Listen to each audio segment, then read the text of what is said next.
Alamak! Tunggu sini. Baiklah murid-murid, sekarang kita mulakan dengan rezeki. Cuba jawab perkataan ini. Tak nampak lah cikgu. Tak nampak?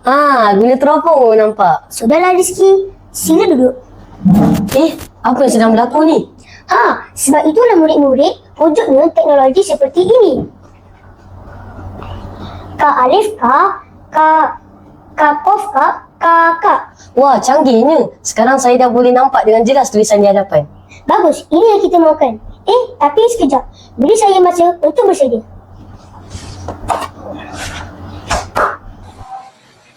Teknologi semakin canggih. Jika dahulu kita belajar menggunakan papan tanda kapur, namun kini semua berada di hujung jari kita. Ilmu hati-hati, teknologi memperkasa generasi. Itulah tema pada hari ini. Sebelum itu, Assalamualaikum. Nama saya Ahmad Muaz bin Mama Hafiz dari Sekolah Rendah Ar-Rajaim Tun Razak akan bersama anda pada hari ini. Mari kita selami sedikit sejarah perkembangan bahan bacaan. Pada peringkat awal, perkembangan pendidikan bahan bacaan hanya tersedia dalam bentuk buku tercetak, akhbar dan manuskrip tulisan tangan.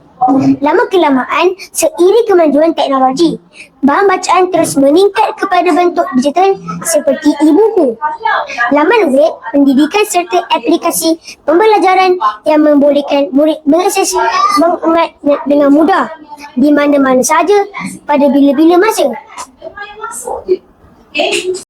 Antaranya termasuk delima, iaitu platform rasmi Kementerian Pendidikan Malaysia yang menyediakan pelbagai bahan interaktif kepada semua guru dan murid.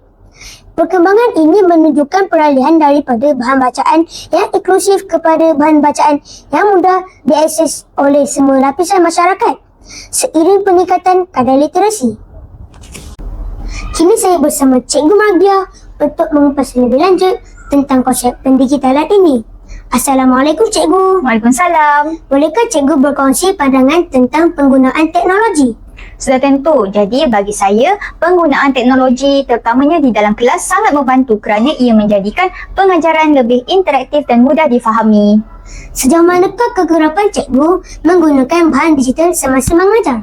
Jadi saya sering menggunakan laman digital terutamanya Google Classroom. Contohnya, murid perlu menghasilkan poster digital dan menjawab kuis. Ini supaya murid belajar di mana-mana sahaja, bukan hanya di dalam kelas. Apakah pendapat Cikgu dalam pembentukan peribadi murid dan bagaimana cabaran dihadapi? Okey, jadi bagi saya, sudah tentu penggunaan digital ini mampu melahirkan murid yang lebih berfikiran kritis dan kreatif. Namun penggunaan teknologi ini perlu dipantau supaya murid menggunakannya dengan baik. Cabaran lain pula dari segi capaian internet yang kurang stabil dan kemahiran literasi dan digital murid yang berbeza. Tapi ini semua dapat diatasi dengan kemahiran dan kaedah yang tepat. Baiklah. Terima kasih Cikgu Mardia atas perkongsian yang amat bermanfaat. Sama-sama.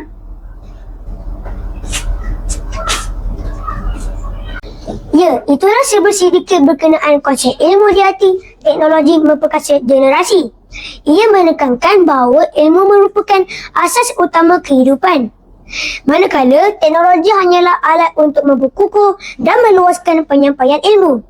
Tuntasnya, teknologi hanyalah alat yang membuka peluang pembelajaran tanpa batasan fizikal, tetapi kita sebagai pengguna hendaklah bijak dalam menentukan bagaimana teknologi digunakan sama ada ke arah kebaikan atau sebaliknya.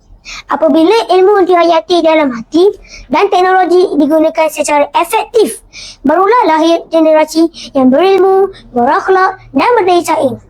Sekian daripada saya, Ahmad Muaz. Semoga bermanfaat kepada semua. Assalamualaikum.